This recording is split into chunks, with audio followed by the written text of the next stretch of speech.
Hello and welcome to video lecture number 8, which covers section 1.5, day 1, Analyzing Graphs of Functions. Please take a moment, as always, to read today's objectives. Part 1 of this video lecture discusses the graphs of functions and determining whether they're functions, as well as domain and range. So I want you to take a moment to read over the last half of the front page of your notes, and I'm not going to say anything further because mostly this should be a review. Important to note is, in the last section, we mostly took a look at the equations or the algebra behind them, and now we're going to kind of stay with a graphical perspective to try and find our answers. So with that being said, please take a moment and try example 1, A, B, and C, and have those ready to check for tomorrow. Example 2 asks us to do 3 things with each of the following functions. Part A says find the domain and write it in interval notation. Part B says find the range and write it in interval notation.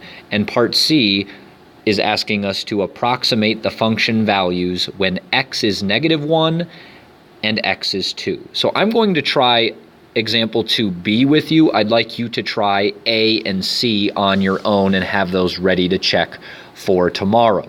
So the first part, A, should be somewhat of a review in the fact that we're talking about domain, and we have for several days now. Now remember, domain refers only to the x values.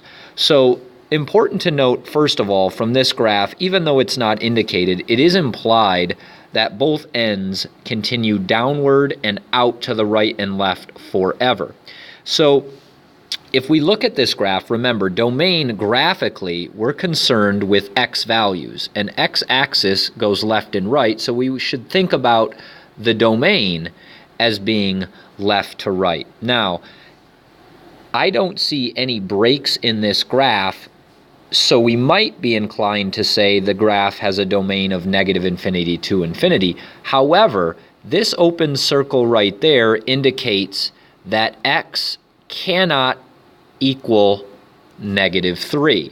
So in other words, we can use any value we want for x in this particular function except for -3. Notice I'm not paying attention to the y, I'm only paying attention to the x. So x cannot equal -3, it can equal anything else, so we will write that in interval notation as parentheses -infinity, comma 3, union, comma -3, union with -3 to infinity.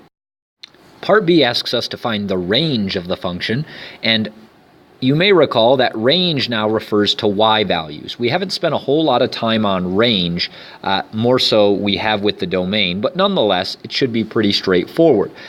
Now, I'm going to look vertically for the range because, again, the y-axis is vertical, so I will look vertically up and down over this graph as opposed to left and right. And notice there is a stopping point. There is a maximum value at 0,3, so our range does not include any y values that go above 3. However, if you look down, those arrows of the graph are pointing downward, which means they will continue in that direction forever. So there is no lower bound other than -infinity. So let's go ahead and put that into symbols in interval notation. So the range then has a minimum value of -infinity, and we cannot reach -infinity, so you use a parentheses. And our maximum value of y is 3, and we will put a bracket around that to indicate that we can use 3. Part C is asking us to evaluate the function at f of -1 and f of 2.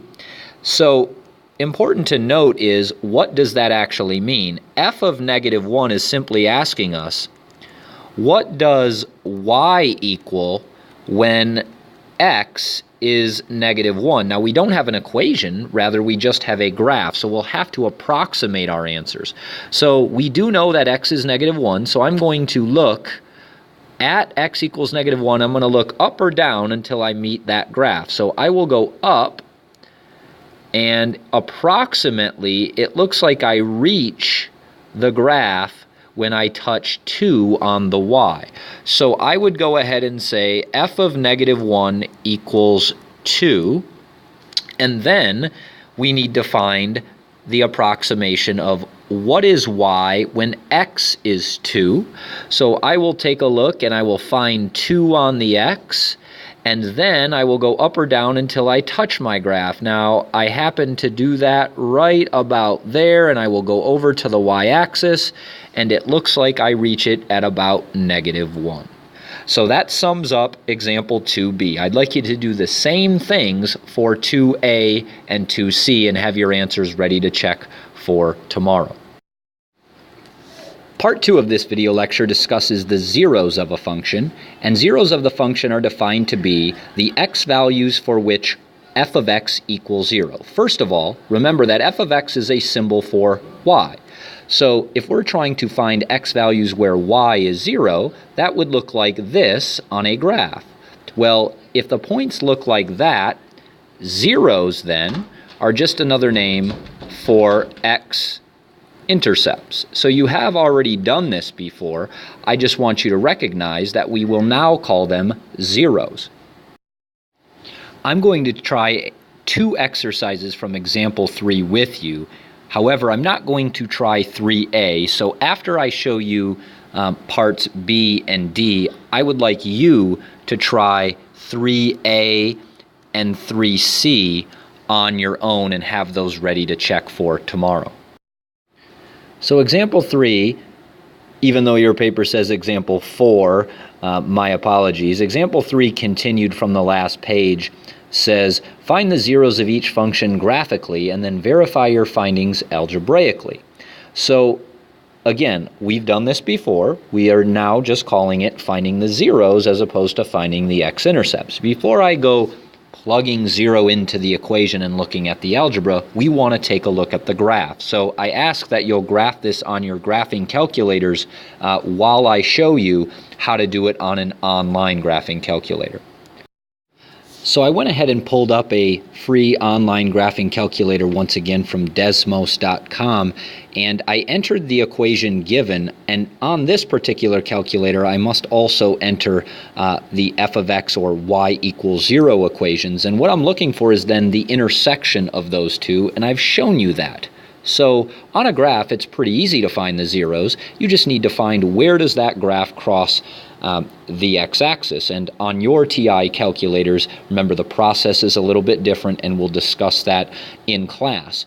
So our 2 answers then are -8 and 1.5. Those would be our quote-unquote zeros. Now I would like you to sketch this graph on your notes. So to do that, I would like you to make it as accurate as you possibly can, although it doesn't have to be completely detailed. And the directions did say list your viewing window. So when you hit window on your graphing calculators and you adjust the x min and x max and y min and y max, I would like you to use the values that you see here. Let's move on to the algebra component of this example. So now that we've done the graphical interpretation, let's go ahead and find the algebraic solution. So the first thing that we're going to do is obviously let f of x equal 0. Now we're going to try and solve for x, and the best way to do that, because there is an x squared and an x, is to factor. When the right side of this equation is factored, you end up with 2x minus 3 multiplied by x plus 8. The next step is to set each of those parentheses equal to 0 and solve those from there. When we split each parenthesis set equal to 0 and solve accordingly, notice we end up with the same x values that we show on our graph. So that is a good sign. That means, yes, we've done our work correctly. So again, it's very important that you can always check your work, either algebra with graph or graph with algebra, to kind of give you the right idea that you're doing the correct work. So that sums up example 3b. I will also then show you example 3d. So moving ahead to example 3d, I've went ahead and graphed it already using the same free online graphing calculator, and important to note, whenever the numerator and denominator have multiple terms in them, when you enter it in your graphing calculator, it's best to use parentheses around numerator and denominator to ensure that the graph you produce is correct.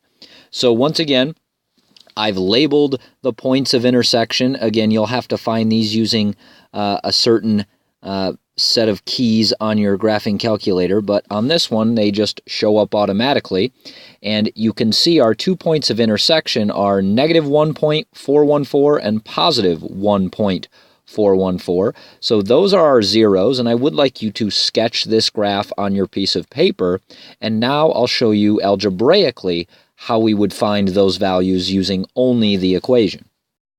So as always, we will let y equals 0 to begin finding the x-intercepts, and with this particular equation, notice it has a denominator. In solving equations, it's always a general rule to get rid of the denominators to make the solving process easier.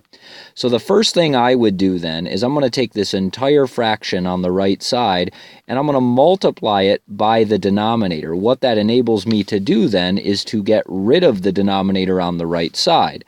Whatever you do to one side of an equation, though, remember you have to do to the other. And so when I multiply 0 times anything, remember I end up getting 0 as well. So what this now looks like as a result is 0 equals x squared minus 2. The next move would be to add 2 to both sides of this equation. And now we are left with an equation that reads x squared equals 2. Now at this point, you can square root to get rid of the square because there is no other variable with the x squared. So we will then write x equals the square root of 2, and very important that you are solving with a square root, and anytime you do that, you must incorporate the plus or minus. Now if you look at the approximation of the square root of 2, that's where you will see that it is 1.414, just as the graph indicated. So for this problem, just like example 3b, we have 2 zeros, aka x-intercepts. So using this information, please try example 3a and c and check your work with me tomorrow. The third and final part of this video lecture deals with increasing, decreasing, and constant behavior of graphs and being able to identify and symbolize that using interval notation. So what is increasing, decreasing, or constant behavior, and what should you look for? I've written a question here that probably sums it up in the best way I know how, and what I would like you to think about is what's happening to the y values as we read the graph from left to right. And important to note, we're talking about the y values. What's happening to those? So if you look at this graph, it has all three behaviors. And notice, as we read left to right, the first segment has y values that are going down. The middle segment has no change at all in the y values, so we call that constant. And the final piece of the graph has its y values increasing as we go from left to right. So this is what you're going to look for, and that's not so much the challenge as is being able to describe it using interval notation. So example 5 says, use the graphs of the given functions to describe the x intervals on which the graph is increasing, decreasing, or constant. If no graph is given, then you must graph it yourself prior to doing that. Now, the key phrase or word there is x intervals. So although we're looking for the change in y to determine increasing, decreasing, or constant, we actually describe that behavior through the x intervals. So I'll show you what I mean specifically in example 5b. So notice that this piece that I'm shading in red, that is what we mean by increasing, and I'll put a little I by it for increasing. And at the same time as I read left to right, I see that this piece is also an increasing part of the graph. Now, this portion in the middle between those two is actually a piece where the graph decreases. So labeling and identifying that isn't really challenging at all. The challenge is, can you describe this in interval notation with the x values? Because we have a tendency to use y's because we're looking at y's instead of x's. So now let's write our answer in interval notation. So let's start with the increasing interval notation. So what I've written here is negative infinity to negative 1. Notice that the first red segment stops going up when x gets to negative 1. So that's the negative 1 that I'm writing right there. And the next segment starts to increase once x hits positive 1 again, and that's that 1 right there. Now let's take care of the decreasing segment. Well, notice that the graph decreases when x begins at negative 1 and decreases all the way until x is positive 1.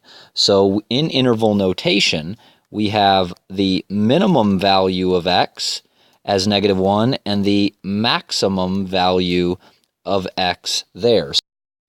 The final example I'd like to show is example 4e, and notice that you have to graph this one first. We weren't given a graph, so I used my graphing calculator and the table of values to plot some specific points, and that's what you see on my coordinate plane.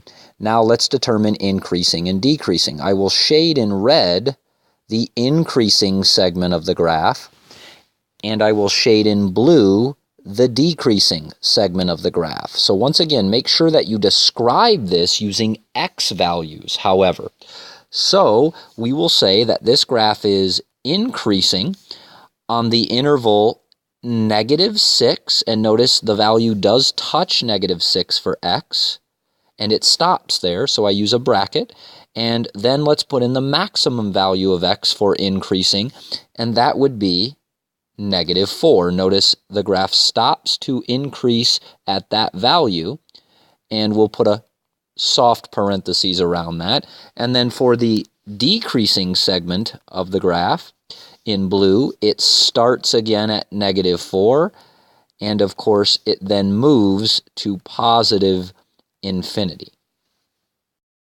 So that concludes video lecture number 8. As always, please take a moment to look over what we've done and write down at least one question you have that you can bring to class tomorrow. Thanks for watching, and good luck.